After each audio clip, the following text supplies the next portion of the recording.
Yes, please. Can you just repeat your question? Mm-hmm. Mm, correct. Yes. So inside this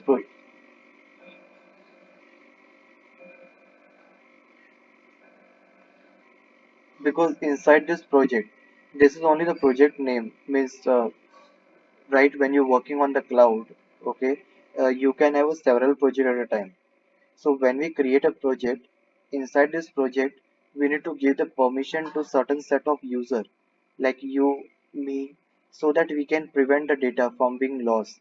Now suppose we have seen also how you can delete from the storage, right? So suppose if a person who is who has new to this cloud, he might can delete your data, which is very important for your cloud, right? So that is the reason we create several IAM role so that based on your work, we can give access to them. It happens in an organization that some people they might mistakenly they can delete your data or they can make some modification on your code and then it will be very difficult to resolve it. So that's the reason with respect to the certain project, we create a project. This is just to give the name of the project. If you working on a several project, it's just to give a name of the project. Inside that project, we give services and we write a code and we give services based on the particular services. So that's the thing. Am I able to answer it? You are asking right, the same thing, right? Or anything else, Abhishek? Yeah. Okay. See, like, hmm, yes, yes, correct. And with respect to this project only, you will have a IAM role and policy.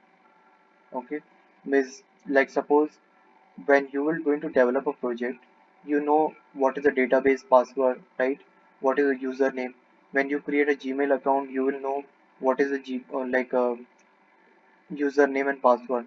Suppose if you give an access to your someone like friend and all and he misuses then or he deletes some email that is very important for you, then what you will do, right? That is the reason that inside the project we create several policies and based on your work the role is assigned to you, permission is given to you, so that they can save their data, they can prevent their project from being manipulated mistakenly by any other. And this is usually happen. Suppose tomorrow you are working on a project and somebody joined last week only to your project. While exploring, he deleted one bucket which you have a main data. Then it will be a problem, right?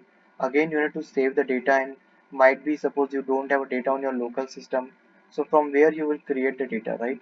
That is the reason the IAM role will give you specific permission to the specific service.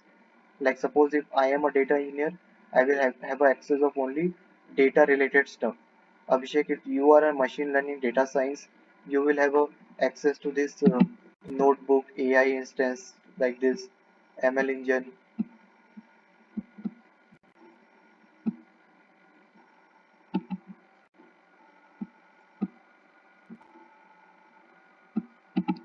So these are the services. Like let me show you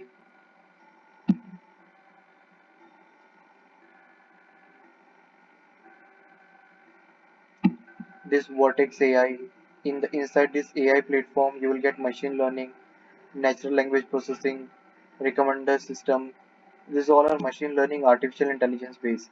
So if I give you access of this artificial intelligence, inside this artificial intelligence role, if I give you policy with respect to all the service, then you will able to use these services only.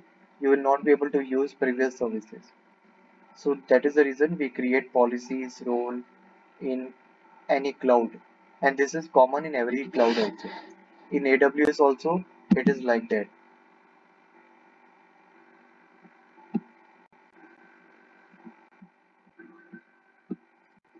Can you see my screen, right?